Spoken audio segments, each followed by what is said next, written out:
사기 9장 23절을 보면 세겜 사람들이 아비멜렉을 배신했습니다.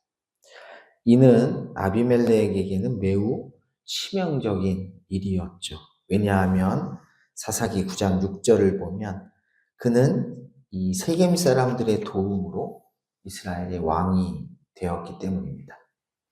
그러니 아비멜렉으로서는 이들의 반역을 결코 가만둘 수가 없는 일입니다.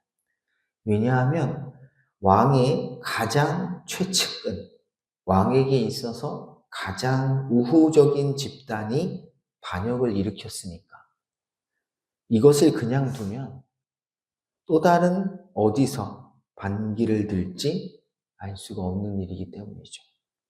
그래서 그는 즉각 군사를 일으켜 세겜성을 공격하여 함락시켰습니다. 그 내용이 사사기 9장 44절과 45절이죠.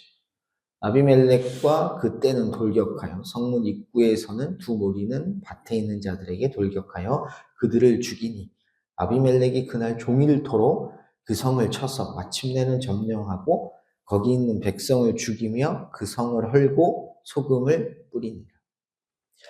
그런데 이 피비린내 나는 살육의 현장에서 기적적으로 살아남은 세겜의 백성들이 있었습니다. 그들은 엘브리 신전의 보루로 피신했죠. 그게 오늘 본문 46절의 이야기. 여기서 보루로 번역된 단어는 지하 요새라는 뜻입니다.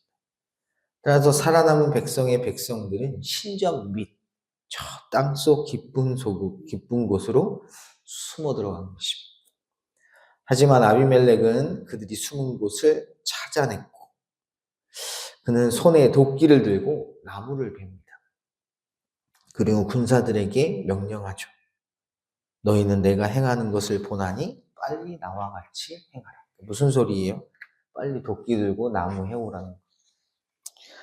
이 말에 모든 군사들이 도끼로 나무를 베었고 그 베어온 나무들을 세겜 백성들이 숨어든 보루 위에 놓은 뒤에 불을 지릅니다.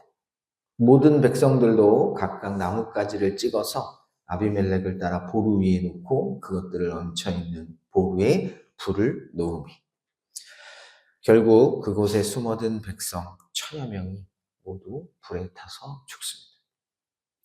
이후 아비멜렉은 데베스를 공격하죠. 데베스는 세겜에서 북동쪽으로 대략 15km 정도 떨어진 또 다른 성읍입니다.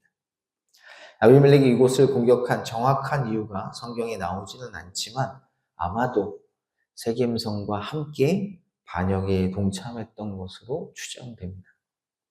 51절을 보면 성이 점령되기 전 데베스의 백성들도 견고한 망대로 피신합니다. 그리고 문을 굳게 걸어 잠그죠. 이에 아비멜렉은 그들이 숨어있는 곳을 역시나 뭐 하려고 합니까? 불태우려 합니다. 앞에서도 불태워서 다 죽였으니까 여기서도 불로 숨어든 자들을 다 죽이려고 하죠. 아비멜렉이 망대 앞에 이르러 공격하며 망대의 문에 가까이 나아가서 그것을 불사르려 하더니 그런데 이번에는 아비멜렉의 계획이 실패하죠. 정확하게 말하면 시도조차 하지 못했습니다. 왜냐하면 망대 위에서 한 여자가 던진 맷돌 이렇게 두 개잖아요. 밑에가 있고 위에가. 윗돌. 한 여인이 던진 이 맷돌에 머리가 맞아서 두개골이 쪼개지는 부상을 당했기 때문입니다. 부상을 당한 아비멜렉은 곁에 있던 병사에게 자신의 칼로 나를 제발 찔러달라고, 나 좀 죽여달라고 얘기합니다. 이에 병사가 아비멜렉의 간청대로 칼로 찔러 그를 죽이죠. 그 청년이 그를 찌르매 그가 죽은지라. 참으로 쓸쓸한 또 씁쓸한 죽음이 아닐 수 없습니다. 왜냐하면 그는 왕위에 앉은 지 불과 3년 만에 자신을 왕위에 올린 자들이 자신에게서 돌아서는 배신을 당했기 때문이죠. 심지어 배신에 대한 복수를 하는 과정에서 정작 자신이 죽음을 맞이하기 때문입니다. 아비멜렉이 이스라엘의 왕위에 올랐을 때 그는 자신이 이런 죽음을 맞이할 거라고는 조금도 아니, 아예 상상조차 하지 않았을 것입니다. 하지만 그는 이름도 모르는 한 여인이 던진 맷돌에 맞아 두개골이 깨져 죽는 비참한 죽음을 맞게 된 것입니다. 그렇기에 그는 죽어가면서 이렇게 말하죠. 너는 칼을 빼어 나를 죽이라. 사람들이 나를 가리켜 이르기를 여자가 그를 죽였다 할까 하노라. 저 높은 성벽에서 떨어진 맷돌에 맞아 두개골이 깨지는 극심한 고통 속에 죽어가면서도 그가 걱정하고 그가 견딜 수 없었던 것은 무엇입니까? 사람들로부터 받게 될 비난입니다. 여자가 던진 돌에 맞아 죽었다는 그 말이 듣기가 싫어서 자신을 죽여달라는 그의 모습은 인간이 얼마나 어리석은 존재인지를 분명하게 보여주죠. 그가 마지막에 가슴을 치며 부끄러워해야 할 것은 여자가 던진 돌에 맞아 죽었다는 그 말을 듣는 것이 아니라 뭘 부끄러워해야 했습니까? 죄 없는 형제 70명을 무자비하게 죽인 그 악행, 그 자신이 행한 그 죄를 후회하며 그 죄악에 대해 하나님께 용서를 구했어야 했죠. 왜냐하면 그가 이름도 모르는 무명의 여인이 던진 돌에 맞아 죽은 이유가 바로 그것 때문이기 때문입니다. 아비멜렉이 그의 형제 70명을 죽여 자기 아버지에게 행한 악행을 하나님이 이같이 갚으셨고, 그러니 자기가 무명의 여인에게 그 여인이 던진 맷돌에 맞아 죽어갈 때 그걸 회개했어야 합니다. 마태복음 10장 28절을 보면 예수님께서 제자들에게 이렇게 경고하십니다.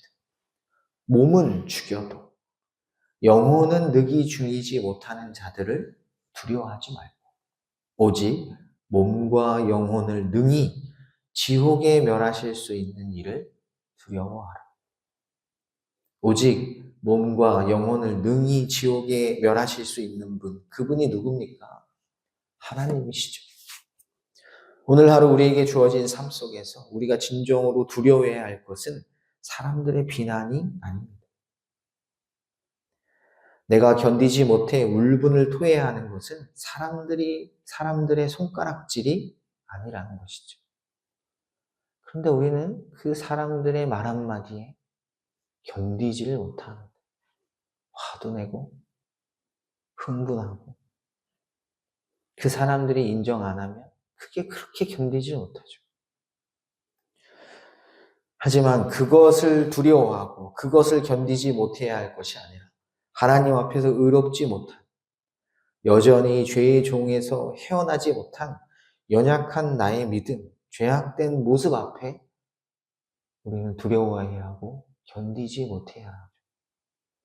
오늘 하루 저녁에 잠자리에 누우셨을 때, 내가 오늘도 하나님 말씀대로 살지 못했구나. 그것이 염려되고 그것이 견딜 수가 없어야 그게 정상인 것입니다.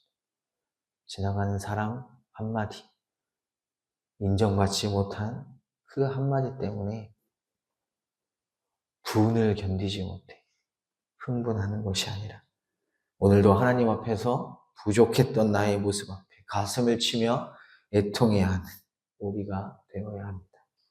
이 말씀을 꼭 기억하셔서 주어진 삶의 자리 속에서 하나님의 뜻을 발견하시고 그 뜻대로 살아가시기를 힘쓰시기를 주님의 이름으로 간절히 축복합니다.